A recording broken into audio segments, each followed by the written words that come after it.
Welcome back to the Stockwell Eldridge Show. I'm Jason Stockwell with Remax Results. We have Jeff Peterson here with CPEC 1031, specializing in exchanges to defer taxes and buy up, usually, or same value or up, correct, in real estate? Right. You typically want to go up or equal in value, there's a continuation of investment.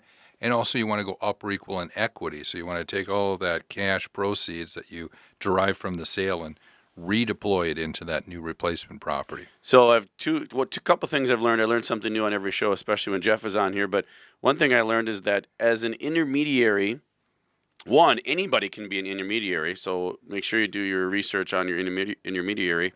Secondly, your intermediary is allowed to take your money and invest it in something that they see fit. Is that because that's what these places are doing? Is that still the case where let's say tomorrow I wake up and say, you know what, Jeff, I love you, but I'm going to start my own 1031 company and I'm going to be an intermediary, and I find someone that says, hey, I'm going to have you be an intermediary for this. I'm holding their money, and then I got my buddy who says, you know, I got this great company over here. You want to invest in it?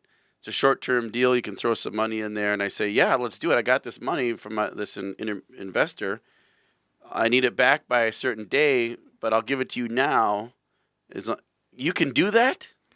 It's the wild, wild west. There's no regulation, at least in Minnesota. Now, if you go out to California, there's a little bit of regulation, but it's all pretty weak sauce. Here's what I will tell you. You got to read the contract that the intermediary has and see how transparent it is. What I would suggest is you make sure that you have a separate, segregated bank account set up for your funds to go into. That makes sense, yeah. And then, on top of it, have an arrangement with a bank that says 2 signatures are required for the withdrawal of any funds.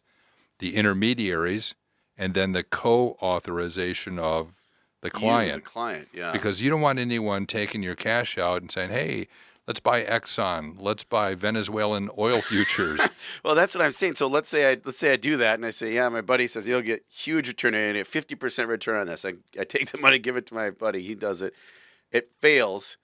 That money has to be there for their purchase, right? 45 or however many days later, right? I mean, you got up to 180 days to complete your closing. So you could have 6 months down the road. Okay. That cash, if you want to be safe and prudent, it's not about wealth creation, it's about wealth preservation. Yep. You want to lock down that cash and make sure that it's not missing in action when you need it to buy your replacement property. Wow, that's good info. Now, next question I have for Jeff is, let's say I do have a fourplex. So let's say you have a fourplex, and you can sell that for right now. I mean, gosh, let's say you could sell it for $800,000 or thereabouts, and you say, "Oh, I got this great steal of a deal. I could pick up this duplex for about $2.25." How would that even go? Is that even possible? Because you can't go down. You'd have to lump that up, right? Or could you do that? Could you do that? Could you go from a higher value to a lower value? That's a really pertinent question, because we're seeing a lot of people in Uptown and in South Minneapolis that have fourplexes and duplexes that they've owned forever, and they do sell high, especially stuff around the Lake Calhoun area. So you could sell a property for $800,000. Now, we need to redeploy that cash into an equivalent or greater investment or investments. So one possible way to fix your problem is just buy additional replacement properties. So maybe you buy 3 or 4 properties to get to an equivalent or greater position.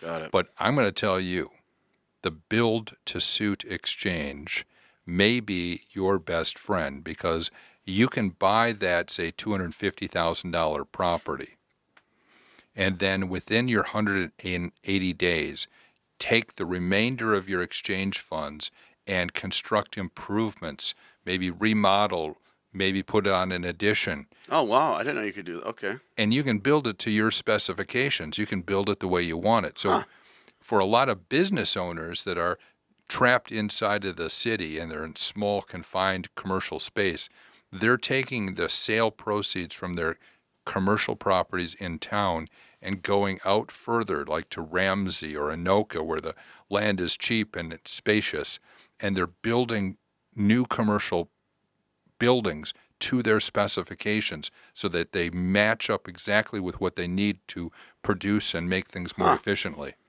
So you could theoretically add on too. Then you could say, "Hey, I'm going to take this building, add on to it, and double the size, therefore creating an equal or greater value on the exchange, as long as the construction cost matches up." Right? Is that how you? I mean, it probably takes a little more work. It sounds like, but You want to turn your cash into like-kind real estate so that at the end of this process, on day 180, you're receiving a replacement property of roughly equal or greater value than what you gave up.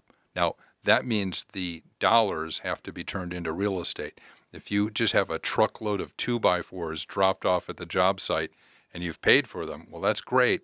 But until you pound in those 2x4s and turn them into real estate, it's not like kind. another new thing, I'm learning something new every day. So that was another one that I learned. You can actually build or do construction or adding on or build to suit with your exchange funds as long as it's done in the timeline of the 6 months. That might be a hurdle because construction, I know right now, is very busy and sometimes gets delayed. Go figure. Sometimes the construction project starts out as a 3-month project, turns into a 6-7 month project. So you have to be on that, right, Jeff, and monitoring that, making sure that that is done by the end of it. That's exactly right. You got to have your contractors ready to go, and the bulldozers are ready to go right away. And I should mention, the exchange is over the second that Jason buys his replacement property. So the way that a build-to-suit is done is Jason doesn't take title to the replacement property. Instead, the intermediary does. That buys makes sense. the property. So I say, how can you protect the interest of? That makes sense. Huh. And then we hold title until we get the improvements constructed.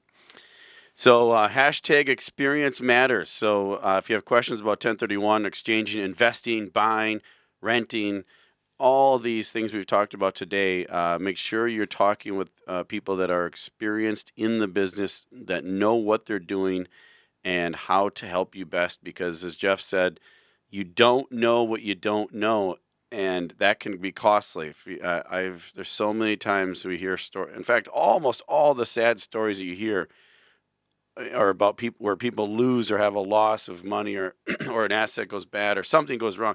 It's usually due to, not a lot of the times, just purposeful wrongdoing. It's not knowing they could have been, if someone knew what they were doing and told them, hey, you can do this, that would have prevented many of the situations, right? I mean, where there's losses and there's negative situations. People don't know where the landmines are.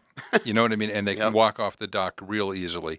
So you definitely need to work with an experienced real estate professional on your transactions. The stuff that I see that goes wrong, it's usually for sale by owner. Oh, yeah.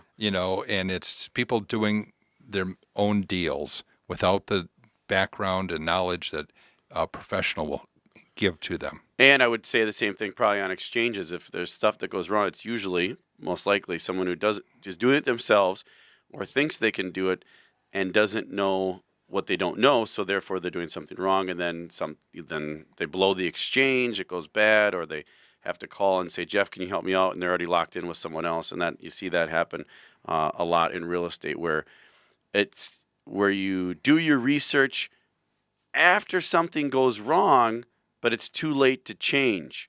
And it's tough to get in the habit of doing the research ahead of time, but I would implore you to do a little bit more digging ahead of time before you go into something and then figure out, oh boy, now I learned this, now I want to switch, and you're unable to switch. So thank you so much, Jeff Peterson, CPEC 1031. You can reach Jeff anytime at cpec1031.com is the website. You'll find him on our Facebook page, 612-643-1031. I'm Jason Stockwell with RE/MAX Results. And everybody have a great week.